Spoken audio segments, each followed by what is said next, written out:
Corée du Nord. Vous avez dit Corée du Nord? Honnie par beaucoup, admirée par certains et fantasmée par tous, la Corée du Nord est peut-être le dernier pays au monde si opaque, tout en est dit, mais peu de réalités en sont comprises. Côté, c'est vrai, pas de fast-food, pas de coca, pas de carte de crédit, pas de banque privée, pas de logique de capital d'État. Tout cela pourrait plaire et faire rêver les anards de droite et catholiques que nous sommes. Notre monde moderne, en comparaison, se réforme et se déforme. Le Frankenstein ou le golem, par petits bouts. La jambe gauche sera libertaire, la droite libérale. L'avant-bras sera bancaire, l'œil sera virtuel. Le cerveau sera du flasque des droits de l'homme. Le sparadrap sera l'Union européenne des affaires. Le tout, l'anti-tradition. Mais de l'autre versant de la Corée du Nord, il y a un régime assez hybride et difficile à définir. Entre du stalinisme, un pouvoir héréditaire, peu de liberté individuelle, peu de spiritualité, peut-être pas de religion, peu de contact avec le monde extérieur. Protection nécessaire ou tyrannie oppressive. Nous nageons, il est vrai, en eau trouble. Et si Kim Jong-un, du haut de sa tête de poupon, était finalement l'ennemi dont nous avions besoin pour rester dans le camp du bien? Et si ce pays dont l'ennemi intégral sont les États-Unis d'Amérique, qui se fait appeler, je cite, République populaire démocratique de Corée, le PIB atteint les 30 milliards de dollars pour une population de 25 millions d'habitants, il y a quelque chose à nous dire sur nous-mêmes. Corée du Nord, vous avez dit Corée du Nord? Eh bien, bonjour à tous, chers auditeurs, bienvenue sur Lorraine Enragée pour ce hors-série spécial récit de voyage. Et comme d'habitude, maintenant, je ne suis pas seul, je suis avec mon fidèle écuyer, François-Xavier Consoli, journaliste indépendant. Comment ça va, FX? Ça va bien, Sylvain, et toi? Bah écoute, ça va. Qu'est-ce que t'en penses après un mois d'existence, là? Ça se passe comment? Ah bah, il y a de plus en plus de choses. C'est fait quelques amis, quand même. Ouais, et puis pas mal d'ennemis déjà, donc ça c'est bien. Et Ça t'aime bien. Ah oui, et d'ailleurs pour tous les grincheux qui n'aiment pas le métal, je vais en remettre.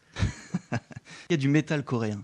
On va demander ça tout de suite à Damien Jamet, qui s'est rendu plusieurs fois en Corée du Nord. Donc Damien, salut à toi. Bonjour Xavier, bonjour Sylvain. Est-ce que tu pourrais te présenter un peu et nous dire dans quel contexte et combien de fois tu es allé en Corée du Nord? Alors, dans quel contexte? Moi, je suis enseignant-chercheur à l'Université de Lorraine. Je suis allé 3 fois, la première fois en 2015, pour un voyage professionnel dans le cadre des recherches en mathématiques. Je suis actuellement chercheur en mathématiques informatiques à l'Université de Lorraine. Je me suis rendu là en Corée du Nord pour un voyage, on va dire, classique qu'on fait quand on est chercheur et qu'on voyage pour aller rencontrer des chercheurs d'autres pays. Et ensuite, je suis retourné à titre privé 2 fois. Et l'avant-dernière, c'était en décembre 2017, au pire moment des tensions. Et la dernière fois en juillet, donc il y a à peine 2 mois, dans le cadre d'un projet sportif, mais je pense qu'on en reparlera certainement un petit peu. La première question que j'ai à te poser, c'est comment l'Université de Lorraine, moi je les connais assez bien personnellement, et comment est-ce qu'ils ont accepté que tu ailles en Corée du Nord et comment ils voient ça de leur point de vue? Alors comment ils voient ça personnellement, je ne sais pas, parce que j'ai très peu... L'Université de Lorraine est énorme, donc j'ai très peu de contacts directs, on va dire, avec les décideurs de l'Université de Lorraine. Mais en 2015, en fait, il y avait beaucoup moins de tensions qu'aujourd'hui. Il n'y avait pas eu d'essais nucléaires comme aujourd'hui. Donc j'y suis allé une seule fois officiellement pour un voyage professionnel, donc c'était en juin 2015. À l'époque, il n'y avait pas eu tous les essais nucléaires, il n'y avait pas Trump non plus, donc, ça attise un peu moins les tensions. C'était Obama à l'époque, même si c'était pas franchement mieux, mais voilà, c'était moins médiatisé. Donc j'ai fait un ordre de mission des plus classiques qu'un maître de conférence fait pour aller dans n'importe quel pays, et là en particulier c'était la Corée du Nord. Ça a été accepté. Et ça a été accepté sans aucun problème, parce qu'il n'y avait pas tout ce contexte qu'on a depuis 1 an et demi. Et aujourd'hui, tu penses que si tu voudrais y aller aujourd'hui pour la première fois, ce serait plus dur? Ah oui, c'est clair. Aujourd'hui, je pense que ça serait très difficile pour un Français, pour un fonctionnaire français, en fait, d'y aller dans le cadre d'un travail. Dans le cadre personnel, comme j'y vais maintenant, c'est pas un problème, mais d'y aller pour aller faire des travaux universitaires, oui, ce serait un problème, je pense. Est-ce que du point de vue nord-coréen, ta venue était appréciée ou était aussi vue comme quelque chose d'étrange en tant que chercheur? Alors, elle était appréciée, les deux, en fait. C'est une réponse de Normand, c'est normal, je suis Normand. Mais les deux. En fait, elle était très appréciée parce que j'ai appris en juin 2015, quand j'y suis allé, que j'étais le premier Français scientifique, en ce qu'on appelle sciences formelles. Donc ça veut dire que c'est maths, physique, chimie, informatique, c'est pas sciences humaines, on va dire. J'étais le premier Français depuis 70 ans en sciences formelles à rentrer dans l'université Kim Il-sung. Donc, il n'y avait jamais eu de coopération avec un Français avant. Donc là, de ce point de vue-là, c'était très apprécié. D'un autre point de vue, je pense qu'ils sont un peu méfiants du monde occidental, et on les comprend vu l'actualité. Et donc, je suis un peu passé à la batterie de tests normale qu'on ferait passer à n'importe quel visiteur dont on n'est pas certain de ses intentions. Donc, pour la petite anecdote, un jour, on m'a proposé d'aller prendre un café. Et en fait, il fallait que je fasse une conférence sur tout de suite, quoi. Enfin, en gros, ça a permis de me tester, savoir effectivement si j'étais aussi compétent que je leur avais vendu, quoi. Bon, ça s'est bien passé, je suis revenu. Comme c'est des récits de voyage, donc ça va surtout être du témoignage. Qu'est-ce qui, toi, t'a donné envie d'aller en Corée du Nord? Alors initialement, ce qui m'a donné envie, c'est les sciences tout simplement. Le premier truc, c'est que alors ça remonte à 2014. Je lis un article, donc pour savoir un métier de chercheur, on lit ce que font les autres, on essaye de s'en inspirer, et si c'est intéressant, on les contacte et on essaye de coopérer avec eux. Donc c'est exactement ce qui s'est passé sur un article qui fait de l'énumération de polynômes irréductibles, mais ça parle pas à grand monde, on va dire. Mais voilà, un article, je tombe sur un article, 3 auteurs. Il y avait une adresse de contact, j'envoie une adresse de contact. Pour la petite histoire, c'est une adresse Yahoo. On me répond, je renvoie, on me répond, je renvoie, et puis d'un coup, mon interlocuteur me dit, bah là, je vais rentrer dans mon pays, donc je pourrai plus communiquer avec vous. Donc je lui dis, et donc vous rentrez où? Il me dit, bah je rentre à Pyongyang, en Corée du Nord. Et c'est en fait, c'est à ce moment-là qu'on s'est dit, bah si on voulait continuer à communiquer, et bah autant à la rigueur, autant directement se déplacer. C'était plus facile que ce soit moi qui vienne en Corée plutôt que ce soit lui qui vienne en France. À ce moment-là, il était en Chine. Et en fait, pour venir de Corée du Nord en France, il aurait fallu qu'il demande un visa. Il faut savoir qu'il n'y a pas d'ambassade de France. Le visa ne peut se demander qu'en Chine. Il aurait demandé... Bon, lui, il était en Chine, donc peut-être qu'il peut faire les démarches. Et avec de très, très grandes chances, on va dire. Peut-être qu'à l'époque, ça serait passé en 2015. Aujourd'hui, ça serait très dur, je pense, de faire venir un scientifique. Donc voilà, donc c'est ça qui m'a donné envie la première fois d'aller en Corée du Nord. D'accord, donc il n'y a pas de relation diplomatique entre les deux pays? Non, il n'y a que 2 pays en Europe qui n'ont pas de relation diplomatique avec la Corée du Nord. C'est la France et un autre très grand pays d'Europe, c'est l'Estonie. Donc ce qui est long. Intéressant, ça. Et pourquoi donc il n'y a pas de relation diplomatique? À mon avis, c'est pour... Alors là, moi, je suis pas du tout un spécialiste là-dessus, mais je peux donner... Alors, je sais qu'en tout cas, il y a eu des occasions de rater. En 2011, on a eu Jacques Lang, sous le gouvernement Sarkozy, qui a ouvert ce qu'on appelle aujourd'hui un bureau français de coopération à Pyongyang. Donc, il y a déjà eu plusieurs directeurs. Et en fait, c'était, on va dire, on aurait pu penser que c'était le germe d'une ambassade. Et donc déjà, on était bien à la bourre par rapport aux autres quand même, en 2011. Et en fait, je pense que maintenant, avec les essais qui viennent de passer, les essais nucléaires, les tensions, certains voient, en fait, c'est peut-être pas le moment de monter une ambassade. Moi, je suis pas spécialiste du truc. Il y en a qui disent au contraire, c'est le moment de se démarquer. Il y en a qui disent c'est pas le moment, voilà. Mais effectivement, on n'est que 2 pays en Europe à pas avoir... Par contre, l'Allemagne a une très grande ambassade qui est héritée de la RDA, qui est pas étonnant. La Russie est très présente. La Chine est extrêmement présente, voilà. Et sinon, il y a la Suède aussi qui est présente. C'est aussi bizarre que ça puisse paraître. Donc tu nous parlais de ton ami chercheur. Donc lui, quand il rentre chez lui, il peut plus te contacter parce qu'il n'a pas Internet. Comment ça se passe? Non, il peut plus. Alors, il peut me contacter, mais c'est très compliqué. En fait, moi, je peux contacter en fait l'université Kim Il-sung. Et l'université Kim Il-sung, en fait, moi, quand je contacte l'université Kim Il-sung, je contacte le directeur des relations internationales. Ensuite, fait redescendre mes mails. Donc c'est un peu comme, on va dire, c'est comme une personne qui reçoit les mails de tout le monde, quoi. Pour les gens qui nous écoutent, il faut qu'ils imaginent qu'il n'y a pas Internet. Ah non, il n'y a pas d'Internet individuel. Par contre, il y a un intranet qui est assez développé, qui est assez bluffant. Moi, en tant qu'informaticien, ça m'a intéressé de savoir comment ils ont réinventé la roue avec Internet. Parce qu'il faut savoir qu'avec l'embargo, qui date quand même de près de 70 ans maintenant, ils n'ont pas le droit aux technologies américaines. Et les Américains font super gaffe parce qu'il n'y ait pas de technologie américaine qui aille en Corée du Nord. Il y en a forcément, j'imagine, qui passent dans une clé USB ou un truc comme ça, des petits trucs, mais de la grosse technologie, par exemple, les avions sont des Tupolev ou les choses comme ça. Les avions qui vont en Corée du Nord, c'est pas des Boeing, c'est pas des... Tout, ça se cache dans ces détails-là. Et en fait, ils ont un intranet, donc quand on les voit dans la rue, ils ont des téléphones comme nous sous Android, quand même plus ou moins fait par Google. Donc là, à mon avis, ils expurgent un petit peu de tout ce qu'il y a dedans.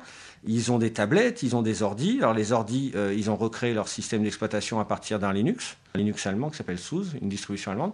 Il y a un Linux local qui s'appelle le Red Star, qui a un moteur de recherche, qui a un traducteur anglais-coréen, qui a des logiciels de visioconférence. Donc il y a tout un système d'intranet qui, à mon avis, pour l'individu lambda qui n'est pas un spécialiste de l'informatique, est persuadé d'avoir accès à Internet. Un étranger qui les verrait choisir des fringues, prendre des applis. Quand on rentre dans les restos en Corée, on a des petits guichets où on peut acheter des applis pour mettre sur notre téléphone. Donc en gros, l'usage est le même que chez nous, sauf qu'il s'arrête aux frontières de la Corée, comme nous, ils s'arrêtent aussi aux frontières de la Corée, mais de l'autre côté, nous.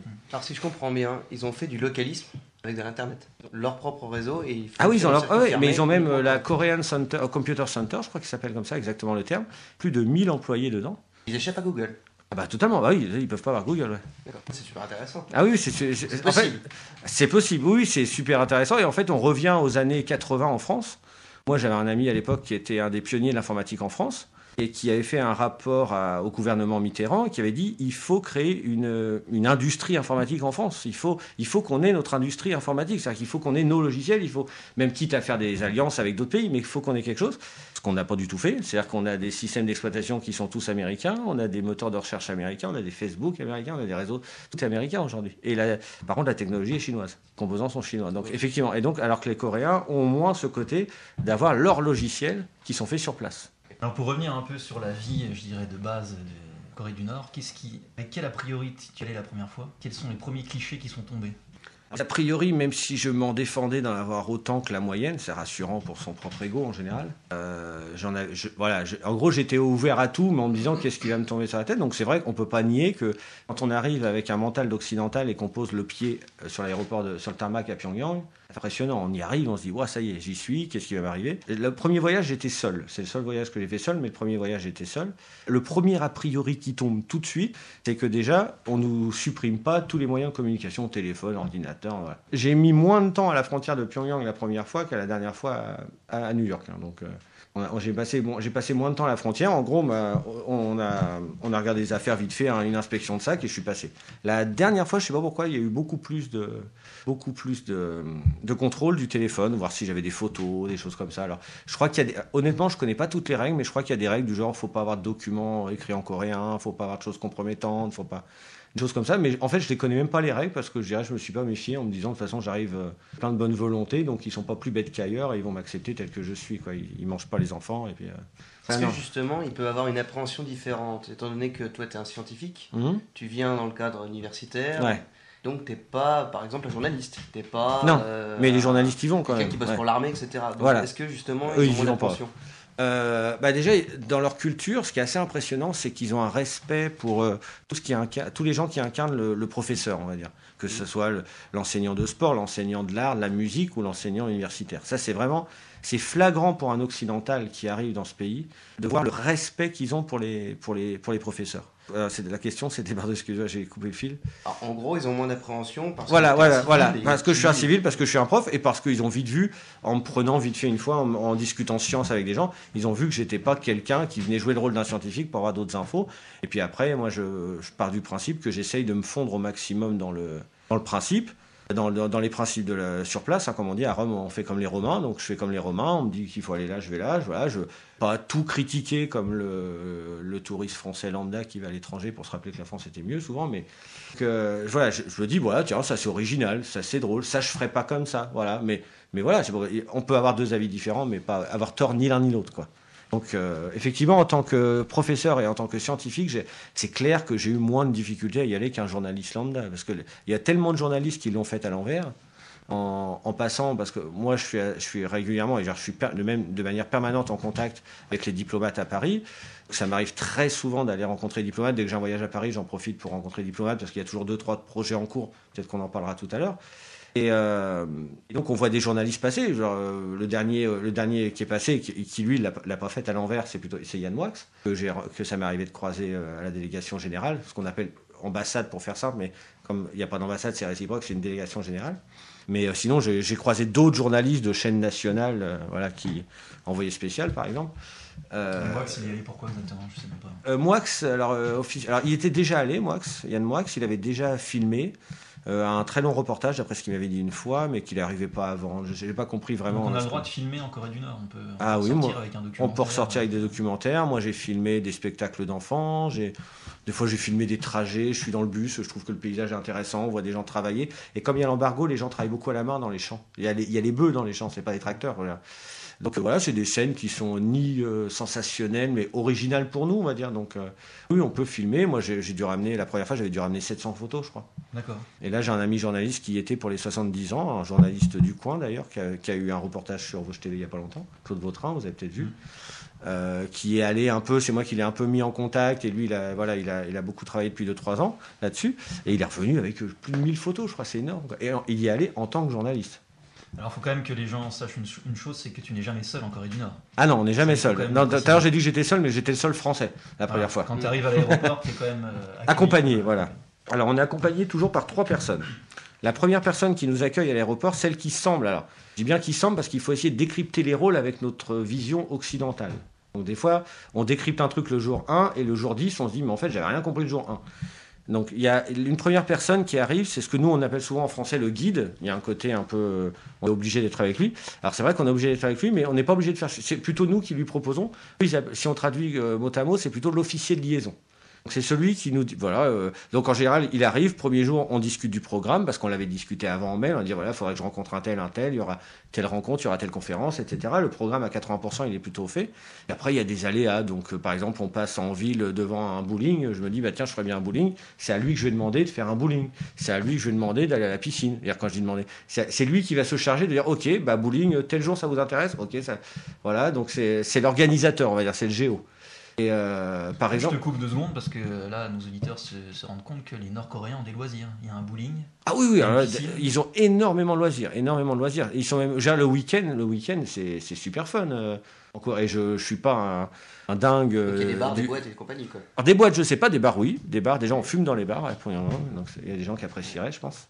Et donc il y a beaucoup. Alors il y a un truc qu'ils adorent, c'est le karaoké, par exemple. Donc tout à l'heure tu disais filmer, par exemple en juillet dernier, donc c'était je crois le 20-22 juillet, là, le samedi dimanche avant de repartir, on est allé à la frontière du nord et du sud, côté nord, donc c'est assez impressionnant quand même de voir le sud via le nord. Et ensuite on est parti, on a fait quelques kilomètres, on a été manger au pied d'une cascade.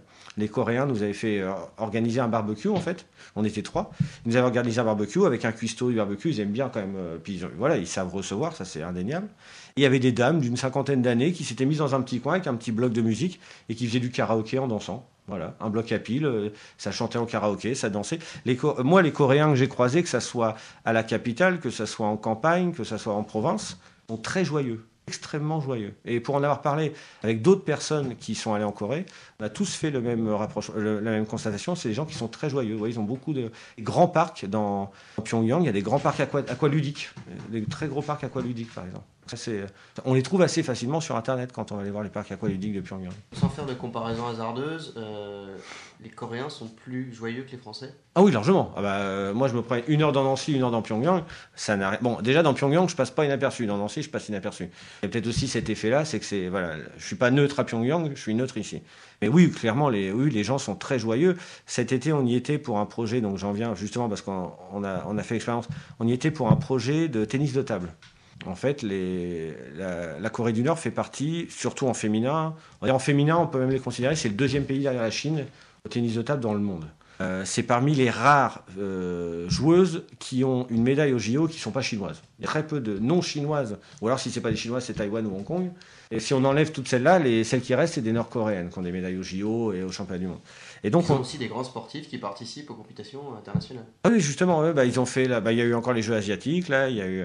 Et donc on y est allé, puis on a rencontré les gens de la Fédé, on a rencontré... Alors ce qui est agréable, justement, ce qui est très agréable, moi je trouve en Corée, c'est que dès qu'on a été honnête, sans être un admirateur, sans faire des louanges, les gens savent très bien qu'il y a dans leur pays, il y a des choses qui sont difficiles, donc ça ne sert à rien d'exagérer les louanges. Au contraire, on passe pour un baltringue si on fait trop de louanges.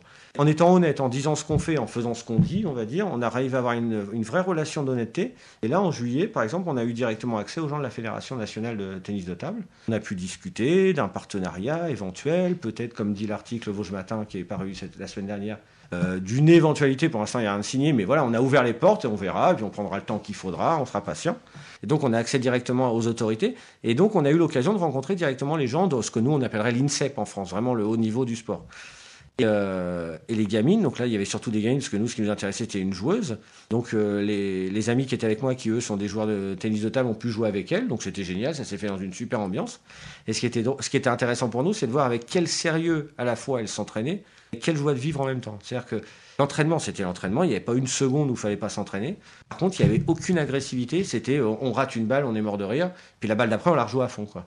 Donc justement, pour répondre, c'est vraiment la joie fait partie totale du quotidien. C'est assez intéressant. Bon, après, on ne va pas dresser un portrait idyllique de la Corée du Nord. Non. Le rapport entre joie et liberté, il est quand même assez, assez important. Ouais. On peut peut-être parler de ça aussi. Est-ce que la vie d'un Nord-Coréen, je vais dire de sa naissance à sa mort à peu près, quoi. Moi, ce que j'ai remarqué qui pesait à tous les gens que j'ai rencontrés, c'est le fait... Alors moi, j'ai une question qui était récurrente, c'était combien de pays j'avais visité. Et donc, c'était vraiment une question qui était récurrente, indépendamment des gens si s'étaient rencontrés ou pas rencontrés. Donc, moi, j'en ai déduit qu'il semblerait que le fait de pas trop sortir du pays, ou pas du tout sortir du pays, je connais pas les stats, mais j'aurais envie de penser qu'il y a beaucoup de Nord-Coréens qui sont pas sortis de leur pays, Ça a l'air d'être quelque chose qui les travaille, qui a l'air de peser dans le quotidien des gens. Le fait de dire, voilà, vous avez visité combien de pays? Moi, je ne savais pas combien j'avais visité de pays avant qu'on me pose la question. Je ne m'étais jamais posé la question. Donc voilà. Donc ça, je pense que c'est vraiment un point négatif, on va dire, semble-t-il, dans leur vie quotidienne. Le fait de ne pas pouvoir bouger. Après, je suis pas sûr que la Corée soit le seul fautif dans cette histoire. Quand un Coréen veut venir en France, un gars de Pyongyang veut venir en France, il faut qu'il aille à Pékin chercher un visa qu'on va peut-être lui refuser, pardon. C'est pas sûr qu'il tente l'aventure, quoi. Donc je pense que voilà, les fautes sont partagées. Des fois, je me dis que c'est peut-être aussi un pays, comme j'avais dit la dernière fois, qui est peut-être fermé aussi de l'intérieur, mais aussi de l'extérieur, quoi. Oui, tout à fait. Ouais. Mais ce qui m'intéresserait, c'est qu'on voit un peu. Est-ce que tu pourrais nous dire, par exemple, comment un Nord-Coréen trouve son travail? Des choses toutes simples. Alors moi, de ce que j'ai compris, comment il trouve son travail, parce que j'ai demandé, j'avais mon interlocuteur en maths à la fac. C'est un passionné de sport, il adorait le taekwondo, c'est un sport coréen, le taekwondo. Donc il aurait adoré faire du taekwondo, manque de bol, il était bon en maths. Donc il est matheux. Voilà. Donc en fait, d'après ce que j'ai compris, sauf si vraiment ils ont deux compétences où ils sont super forts, mais quand il y a une compétence qui est largement meilleure qu'une autre, ils font là où ils sont le meilleur, pas là où ils voudraient faire. Comment ça se passe? D'après ce que j'ai compris, c'est l'État. Alors comment ils employaient un terme? L'État qui leur attribue, d'après ce que nous avait dit notre interprète en décembre, parce qu'en fait c'est souvent avec l'interprète qu'on parle. Alors les interprètes parlent super bien français, hein, ça il n'y a pas de barrière de la langue.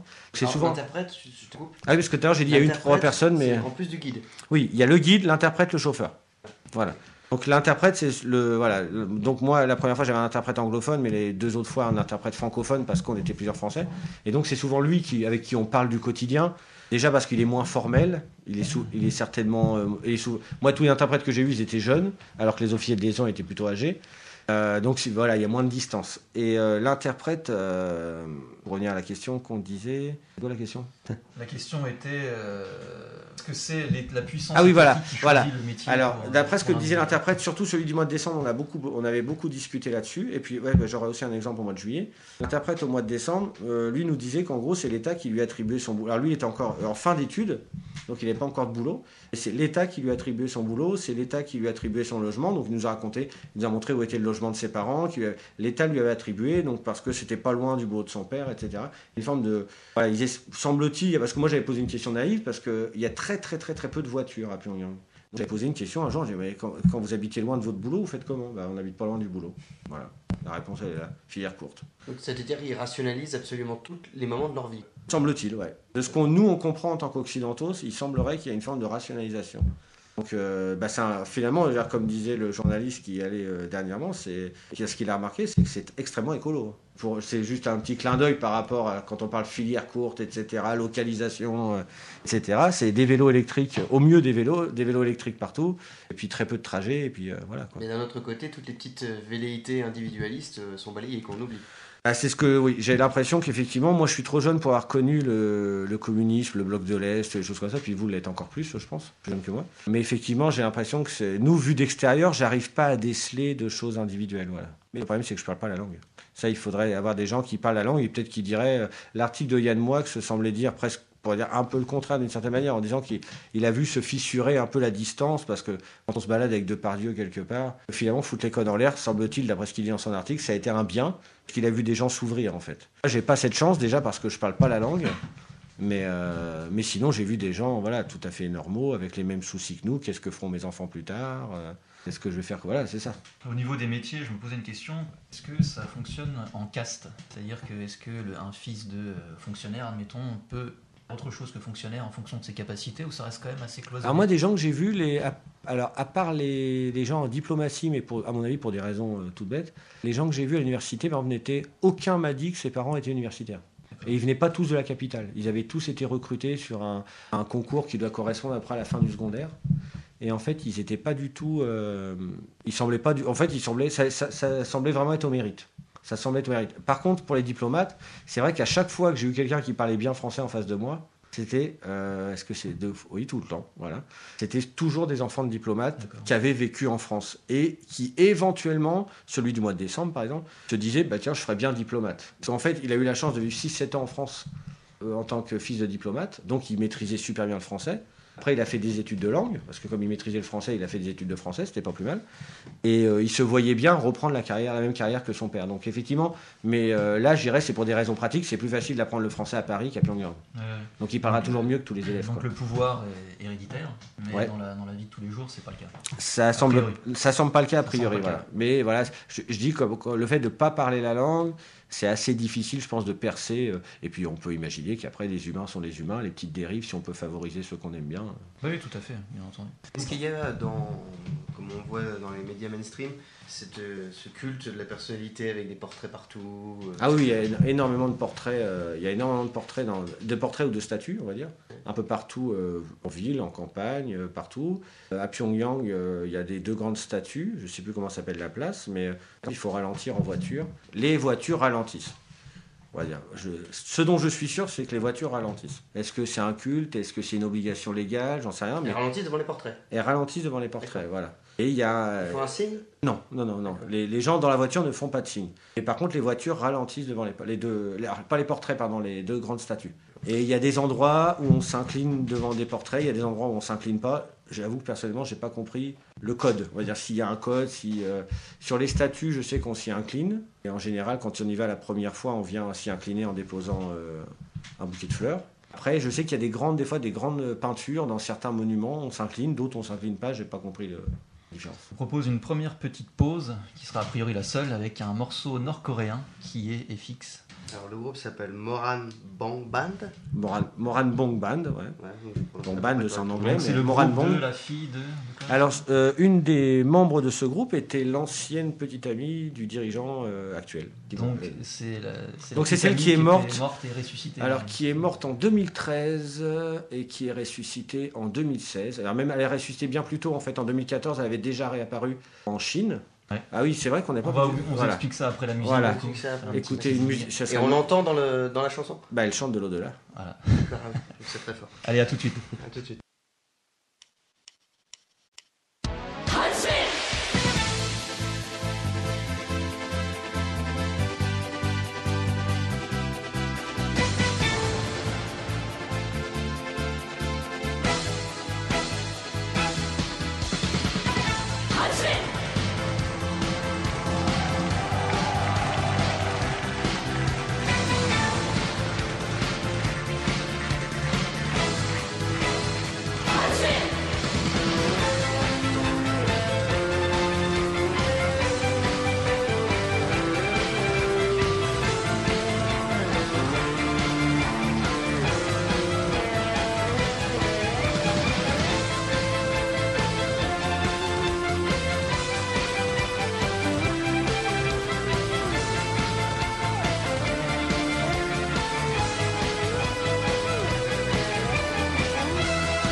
retour sur Radio Lorraine Enragée, chers auditeurs, après cette pop nord-coréenne.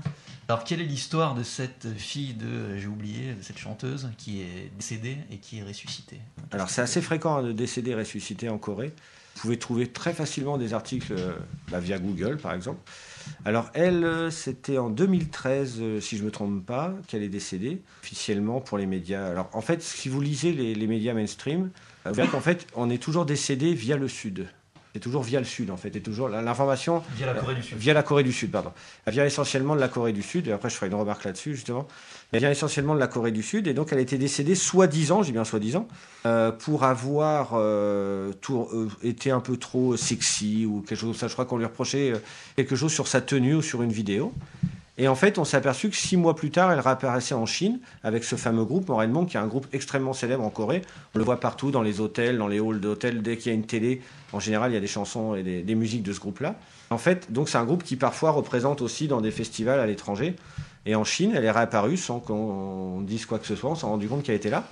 Et en fait, donc déjà, elle est décédée, elle est réapparue, donc déjà, ça c'est formidable. Et en plus, en janvier dernier, elle faisait partie de la délégation qui représentait la Corée du Nord aux Jeux Olympiques d'hiver en Corée du Sud. Donc, un, elle est décédée, et deux, en plus, elle a un rôle qui est devenu extrêmement important, vu que c'est elle en particulier qui fait partie de la délégation au Sud. Mais il y a d'autres cas, il y en a un qui est décédé, qui est 6 mois après, il accueillait Clinton à l'aéroport. Un général d'armée. Ouais, un général d'armée, voilà. Donc c'est assez fréquent de décéder et de réapparaître. Alors, on remarquera juste qu'on décède beaucoup moins et on réapparaît, donc forcément beaucoup moins depuis qu'il y a un nouveau président au Sud. En fait, on se rend compte que quand on regarde les infos, quand on lit, c'est une info qui vient essentiellement du Sud. En général, c'est marqué ministère de la Réunification, des choses comme ça. Et ça faisait partie de la guerre médiatique contre la Corée du Nord à cette époque-là. Et depuis que l'ancienne présidente du Sud a été destituée et emprisonnée pour 20 ans pour corruption, parce qu'on parle toujours de la Corée du Nord, on focalise sur la Corée du Nord, mais la Corée du Sud, ça peut être rigolo aussi. Donc elle a pris 20 ans là dernièrement. Et en fait, donc il y a eu un nouveau président qui a été élu, président Moon, je crois il s'appelle, je me rappelle jamais des noms, mais c'est un truc comme ça. Et en fait, qui est beaucoup plus modéré. Puis vous avez tous remarqué qu'il est beaucoup plus pour un dialogue intercoréen, limite même à mettre les États-Unis en jeu, ce qui ne plaît pas forcément aux États-Unis tout le temps. En fait, depuis qu'il est arrivé, il n'y a plus de morts en Corée du Nord, il n'y a plus de purges, il n'y a plus de. Donc c'est assez drôle d'imaginer que tout ce qui se passait de mal en Corée du Nord dépendait du Sud, en fait. C'est des fake news qui viendraient du Sud. Ah oui, mais c'est clair, c'est évident. Le problème, c'est que l'Occident est seulement en rapport avec le Sud, donc voilà. on reprend les informations. Exactement. Mais oui, c'est exactement ça. Donc après, j'ai bien expliqué, il a bien résumé. Des mauvaises langues pourraient dire quelle différence peut-on faire entre un Coréen et un Coréen. C'est du Thierry Roland que tu nous fais là, non? Ouais, il y a que des livres sur le terrain, je sais plus c'était quoi là. Ce qui m'intéressait aussi, c'est le rapport justement avec les figures d'autorité de l'État et le rapport à la spiritualité. Je ne sais pas si tu as pu voir ça sur place. Est-ce que le Nord-Coréen a une spiritualité? Et si oui, est-ce qu'elle est un peu, je dirais, incarnée par le leader? Alors, spiritualité, alors déjà c'est un terme, ce qui ne veut pas dire forcément religion, j'imagine. Voilà. Spiritualité, j'imagine que oui, on parle beaucoup de confucianisme ou de choses comme ça, semble-t-il. Alors c'est pareil, hein, moi je dis toujours semble-t-il parce que je suis scientifique et je suis voyageur en Corée du Nord, donc je ne suis pas ni spécialiste de ça, mais c'est mon ressenti. On voit bien que par exemple en ce moment on assiste, d'un point de vue spiritualité, dans le confucianisme, le nombre 70 a une importance plus important que les autres. Et en ce moment, pourquoi on assiste à autant de grandes parades, de grands festivals? Parce que l'État a 70 ans cette année. 48-2018. Il y a 2 ans, l'université Kim Il-sung avait 70 ans. Il y a 1 an, le Parti des travailleurs ou le Parti du travail sur les traductions de Corée avait 70 ans. Donc en ce moment, on est dans toutes les fêtes de 70 ans. Par exemple, il y a une très grande tour en plein milieu de Pyongyang qui s'appelle la tour du Juche. Le Juche, c'est la politique socialiste version coréenne. Et cette tour du Juche a été construite pour les 70 ans de Kim Il-sung. Donc le nombre 70, c'est très important. On sent bien qu'il y a des références comme ça, certainement à du confucianisme et donc une forme de spiritualité. Après, d'un point de vue religion tel que nous on le conçoit, moi je sais que j'ai pu rentrer, j'ai pu voir une église russe, et qui à mon avis, quand je dis russe, église, donc c'est quoi? C'est chrétienne, mais orthodoxe, voilà. Une église orthodoxe russe. Qui, à mon avis, il y a de fortes chances qu'elle soit essentiellement dédiée à la grosse communauté russe qui est sur place.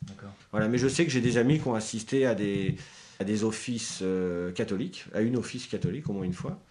Mais effectivement, ça n'a pas l'air de faire vraiment partie de leur vie de tous les jours, quoi. On ne voit pas des dizaines de gens aller à la messe le dimanche, quoi. Parce qu'on voit des statues énormissimes, par exemple, Des dirigeants, ouais. dans ta conférence, le grand-père, c'est énorme.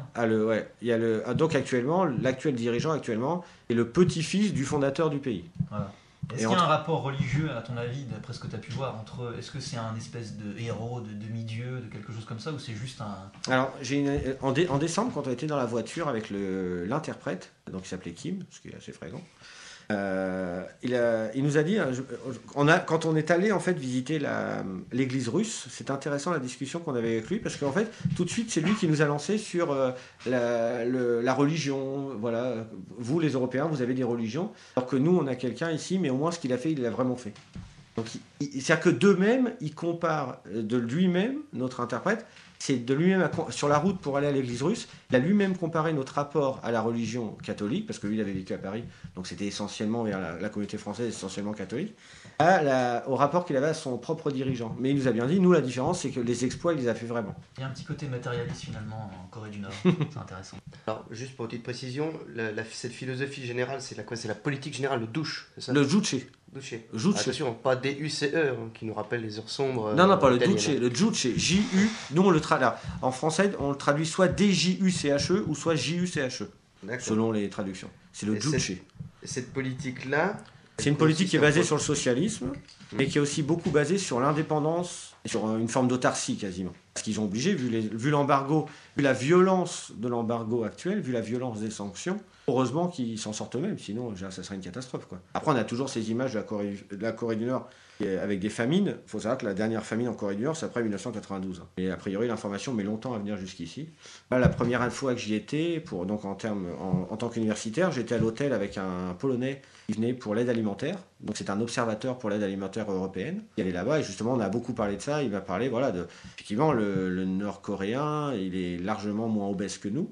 Il est pas à ses 5000 calories par jour, certainement, mais par contre, il n'y a pas de famine telle qu'on le conçoit, quoi. Ça aussi, ça fait partie des trucs qu'on relance tout le temps, la famine. Mais on a juste à constater que depuis un an et demi qu'on a changé de dirigeant au Sud, l'image même de la Corée du Nord a changé en Occident. Parce que l'image que nous donne le Sud a changé.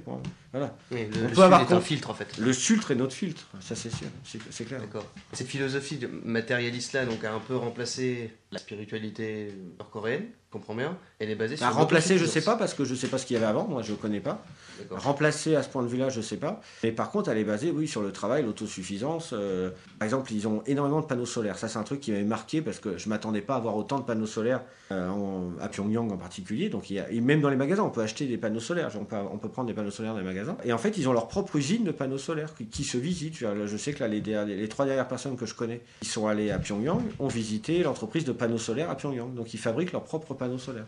Donc c'est basé sur le travail, mais pas que, puisque tu nous avais montré dans ta conférence le symbole, qui reprend évidemment aussi le marteau, mais pas que. Le pinceau, oui. Ouais. C'est vrai que le symbole du Parti du travail coréen, du Parti des travailleurs, du travail de Corée ou des travailleurs coréens, effectivement, on a la même symbolique avec le marteau qui représente l'ouvrier, la faucille qui représente l'agriculteur, le paysan, pardon. Et ils ont rajouté, en fait, au centre, un pinceau qui lui représente l'intellectuel. C'est pour eux, de ce qu'ils m'ont expliqué, c'est un pilier, autant que les deux autres, c'est un des piliers de la société intellectuelle. Et on voit bien, je dirais, nous, d'un point de vue occidentaux, quand on voit les infos qui nous arrivent, on voit bien les moyens qui sont mis dans le satellite, je crois que c'était en 2013 ou 2014 qu'ils ont envoyé un satellite d'observation. On voit les moyens qui ont été mis aussi dans les tests balistiques et nucléaires. On voit bien que il faut des scientifiques, il faut des intellectuels. C'est très très important. C'est pour ça que parfois certaines personnes ont du mal à qualifier ce régime de stalinien. Voilà. Vous montrer la taille de la bibliothèque universitaire. C'est exceptionnel, quoi. C'est exceptionnel. Je pourrais vous fournir un campus américain. Voilà, mais c'est juste la médiathèque. C'est juste la médiathèque. Voilà. Elle est immense. Ils ont une passion pour les livres. Ah oui, pour les livres, pour le savoir en général. Apprendre. Les gens, d'après ce que j'ai cru comprendre, parce que c'est difficile pour moi qui ne parle pas coréen, moi ce que j'ai cru comprendre en fait, c'est qu'il y avait les gens se forment tout au long de leur vie. Alors, il y en a qui vont dire que c'est de la propagande, il y en a qui vont dire que c'est du savoir. Après, c'est de l'interprétation personnelle, mais voilà, il y a de la formation tout le temps. Tu nous disais, comme tu es chercheur, ça peut être intéressant de nous expliquer un peu comment tu vois les étudiants, parce que tu as donné des cours, on ne l'a pas dit, tu as donné des cours sur place, dans des matières scientifiques. Ouais. Et quel est ton ressenti sur le niveau global des étudiants? Alors, même si tu peux parler que de ce que tu as vu. Alors moi, j'avais entre 12 et 15 étudiants devant moi régulièrement. Ils étaient au niveau doctorat, donc 24-25 ans minimum. Et en fait, ils avaient...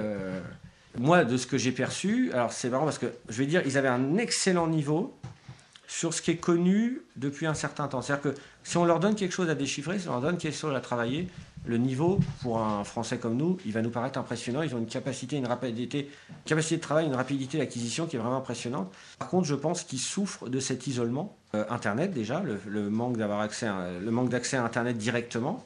Alors peut-être que nous, on n'est pas les plus efficaces, mais le fait de ne pas avoir accès au tout dernier article qui est paru il y a 3 semaines. Et puis d'échanger, j'imagine, avec d'autres et chercheurs. Exactement. Et le fait de discuter, on va dire, le nombre de choses qui se décident autour d'un café, c'est impressionnant, quoi. Et ça, il le manque. Donc, de ce point de vue-là, je pense qu'ils plafonnent.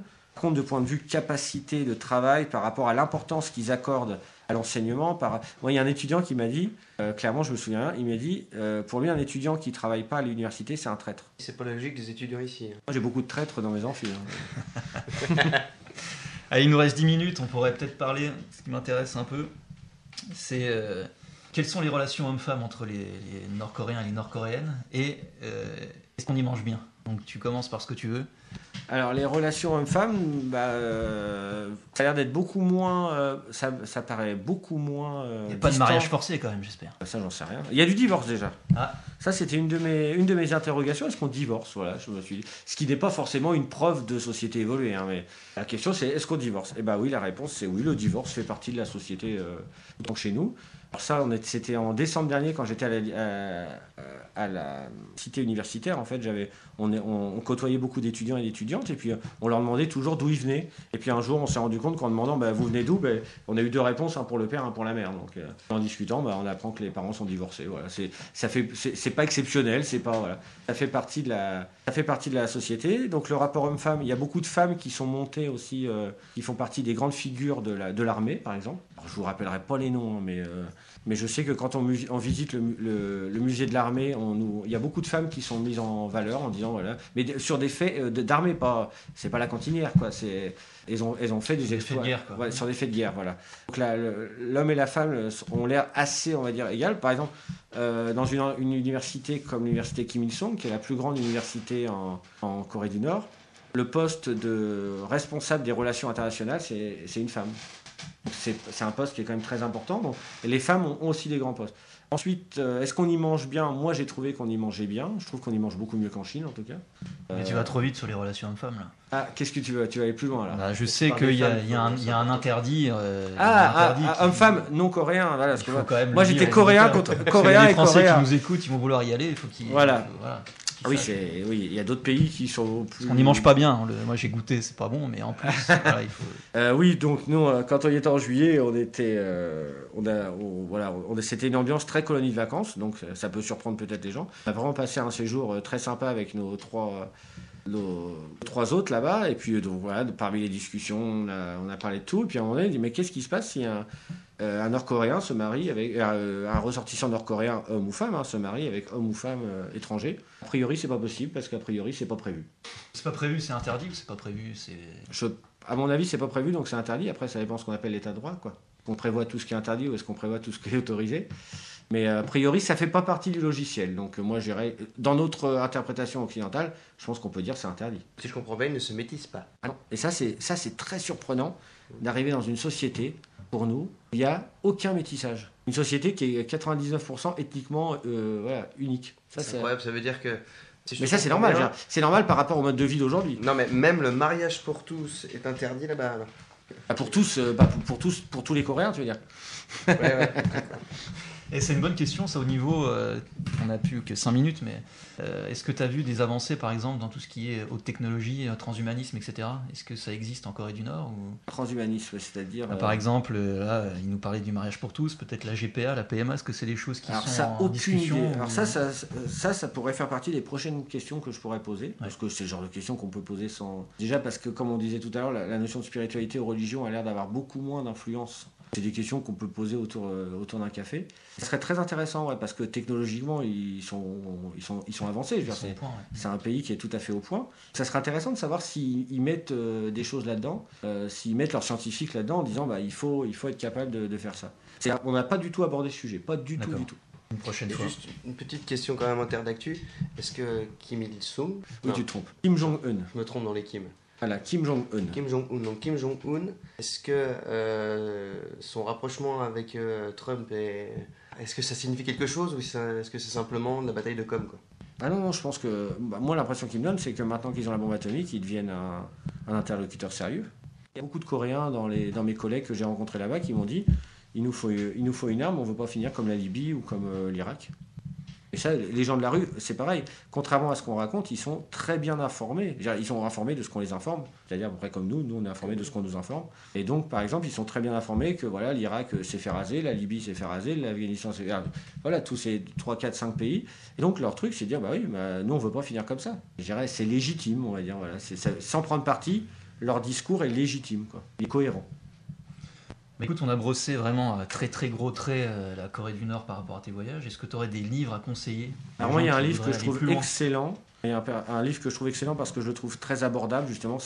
C'est pas du traité politique ou c'est pas du sensationnel comme on a beaucoup en Corée du Nord. Le livre de Dorian Malovic, ça s'écrit comme ça se prononce, L-O-V-I-C, et de Juliette Morillo. Donc Juliette Morillo, d'ailleurs, qui est originaire d'ici et qui a été, je crois, journaliste à l'Est républicain, qui s'appelle La Corée du Nord en 100 questions. Donc ça, c'est vraiment un livre qui est très facile d'accès. C'est donc 100 questions, 3-4 pages à chaque fois, et sur des questions factuelles. Est-ce que c'est vrai qu'en Corée du Nord, il se passe ça? C'est historique, c'est pas de la propagande. Non, justement. Antique, non, alors ce qui est intéressant, et ça, on peut regarder un peu leur passé et leur présent à Dorian et Juliette, c'est qu'ils font pas des livres à la gloire du régime, ils font pas des livres sensationnels pour dire l'avantage de la Corée du Nord, on peut raconter absolument n'importe quoi, personne n'ira vérifier, et puis n'importe quoi, ça fait vendre. Donc ça, c'est génial. Et justement, ce qui est intéressant chez eux, c'est qu'ils ont un livre qui est juste avant, qui s'appelle Évadé, au pluriel, de Corée du Nord. Donc voilà, il y a des faits, il y a des gens qui partent de Corée du Nord, et des gens qui partent dans le terme d'évader. Donc c'est pas des gens ils sont ni à la gloire, ni ils font pas du sensationnel facile non plus. Et c'est des gens qui ont leurs entrées, qui sont journalistes, qui vont en Corée du Nord, donc des journalistes vont en Corée du Nord. Et Juliette, en plus, elle est coréanophone, donc en plus, c'est de l'information de première main. Une petite question pratique pour les gens qui auraient la volonté d'y aller. Comment ils peuvent faire? Tu leur donnerais quel conseil? M'ont contacté. C'est simple, aussi rapide. Ça peut être assez sympa. Justement, tu as un projet là-dessus, non? Voilà. Nous, on est parmi les gens qui sommes allés en juillet. On aimerait bien, justement, à titre, on va dire, associatif, comme ça, donner l'opportunité à des gens d'aller en Corée du Nord s'ils ont envie. Donc alors forcément, ça ne sera pas un voyage, je ne peux pas vous dire telle date à telle date, ça va dépendre. Si on a 10 personnes qui nous disent nous on est dispo à ce moment-là, on fera le à dispo à ce moment-là. Maintenant, je dirais, nous on l'a joué franc jeu avec les Nord-Coréens, on a nos contacts là-bas. Si on trouve 10-15 personnes qui sont intéressées, qui ne nous paraissent pas complètement folles, parce qu'on ne va pas non plus emmener des gens qui nous paraissent complètement fous en Corée du Nord, au mieux on va se griller, au pire on va y rester. Donc voilà, s'il y a des gens qui sont intéressés, moi je peux laisser un contact, ça peut passer par vous, par la radio et puis ensuite me recontacter. Effectivement, on aimerait bien pouvoir emmener des gens et faire, on va dire, des programmes sur mesure. S'il y a des gens qui ont envie plutôt de découvrir, faire du sport en Corée du Nord, il y a des plages qui sont magnifiques en Corée du Nord, il y a des montagnes qui sont magnifiques en Corée du Nord, ou alors des gens qui vont dire non, j'ai plutôt envie de voir les lieux de culte, les choses à l'effigie des dirigeants. Voilà. On peut se dire, voilà, sur une année, on peut travailler là-dessus. Et... Ouais, Fix, c'est une volante en Corée du Nord. Ah bah si t'es partant, s'il y a des Coréens. Damien, jamais, merci beaucoup de ton passage sur Radio Lorraine Enragée. Merci à vous déjà. Et Fix, à bientôt. Et à bientôt les gars. Et les auditeurs, gardez la foi, parce que comme le dit le menhir, la vie commence toujours demain.